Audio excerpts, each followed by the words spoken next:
Hey guys, this is a different kind of video. Today I'm doing a kind of a discussion video on the top 5 decks for YCS Atlanta. So yeah, I don't know, I just had an idea, and thanks. Yeah, this was actually Corey's idea. So if Corey, you're watching, I'm doing your idea. So, but anyway, so yeah, since YCS Atlanta is this weekend, decided to just concoct a top 5 list for the top 5 rogue decks entering that event, if they're gonna show up at all. I don't know. But anyway, I do have 2 honorable mentions though before I start. Honorable mention number 1 would have to be ABC. Deck's actually pretty decent, with like Buster still at 3, Unit still at 3. Same with Terraforming, so the deck can pretty much go off pretty okay. It is kind of a little bit meh, I guess you could say. So that's why I guess I didn't put it on the top 5 list. Another rogue deck I had as an honorable mention would have to be ABC. I just said that. Another rogue deck I had to have as an honorable mention would have to be Paleozoic, since it still has Toad, and fucking Frog Engine and everything. The deck, and it has like it got a few buffs because of the traps that came off the list. Other than that, though, given the fact it's reliant though on the traps in Swap Frog as a whole, I mean, I feel like though it's just a little bit slower than most of these other decks that on the top 5 list.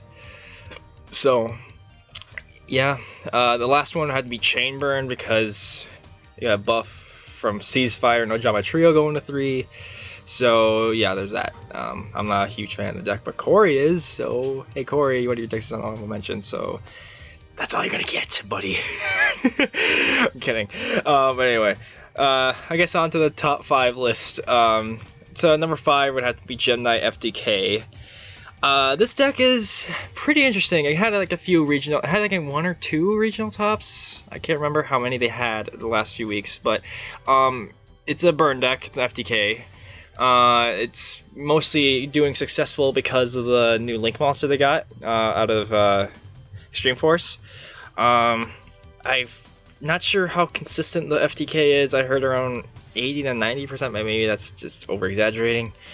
But I think this deck could do a little bit successful in Atlanta if people don't know how to counter it or don't know what to hand trap. So if you hand trap the wrong thing or you don't know how to counter it, you're kind of screwed, to be honest with you. So this deck could have a surprise factor and do pretty okay, but I just have it at number 5 for the rogue decks because if you counter it, it kind of just, I think, would fall flat a little bit. Then for number 4 would have to be Burning Abyss. They never die, do they?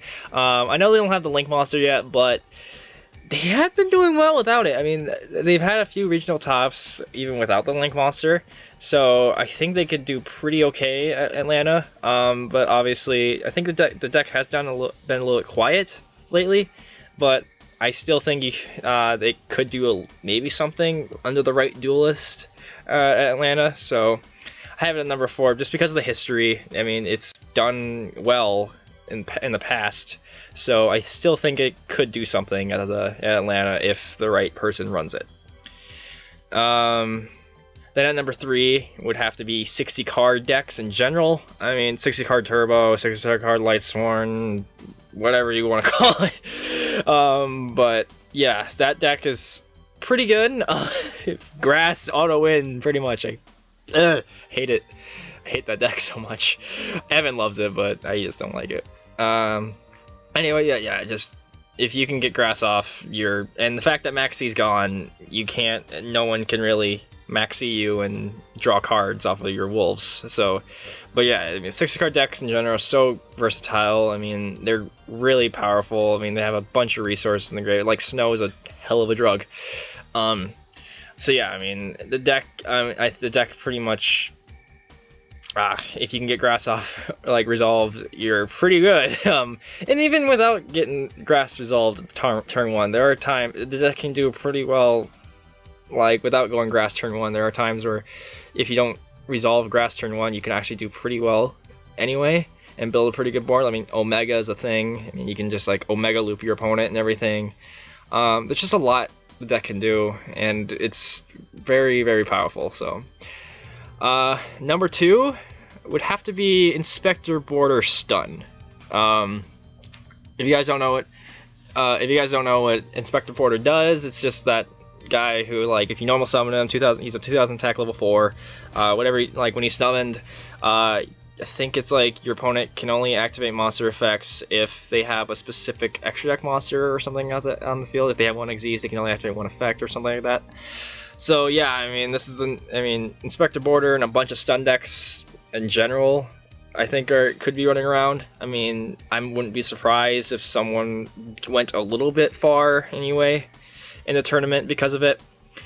Because it's just, if you don't let your opponent play the game, you're kind of going far there.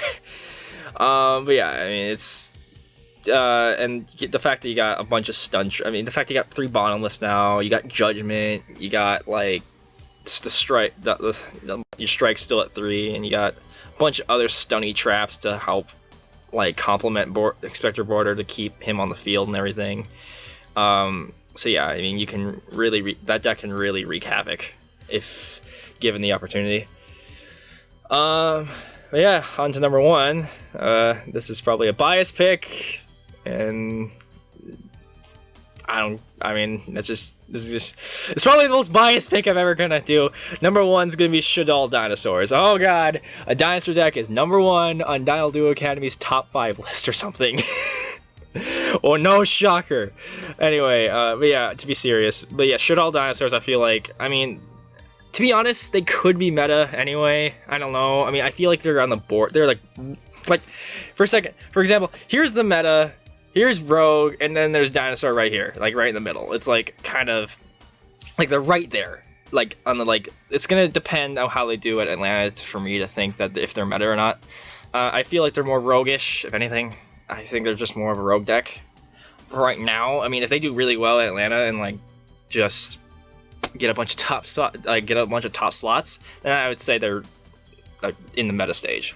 But I feel like they're just borderline there, and that's why I feel like they're in rogue. But this deck is amazing. I've been playing around with it thanks to a friend of mine thanks to a friend named New, who's been on the channel, who's lending me a bunch of cards for the deck, and I'm loving it. It's so good because you get Winda out, and then you get Conductor out. They can only special summon once, and you got a 3500 Beater and Conductor to put their shit face down. It's amazing. Deck's so good. It's a little bit more better than the True King version, I think, to be honest, because the True King version, I think it goes through a lot of resources early on, rather than the Shaddoll version, which is more of a control, and you have resources later in the duel, while the True King version kind of like splats all the resources on the board turn 1, pretty much. At least that's just me. That's just my opinion. I mean, it's up to you guys which is better. But anyway, I just feel like the Shaddoll version is better. But yeah, Shaddoll version, so good. The fact that you can just have Winda up and then Conductor, they can only special summon once, and you have a thing to book up close to their whole field. It's just amazing. And Winda can't be destroyed by card effects either, so they can't really. I mean, sure, they can kaiju it. They can also, but then you have, who do you kaiju then? Do you kaiju the Winda, or do you kaiju the Conductor? It's kind of like, where do you go?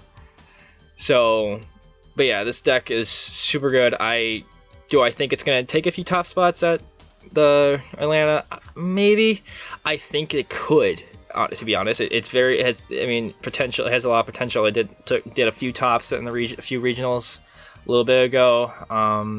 So yeah, I mean, and also just Overtex, just so amazing. So it's pitch, add pill, play pill, keep going.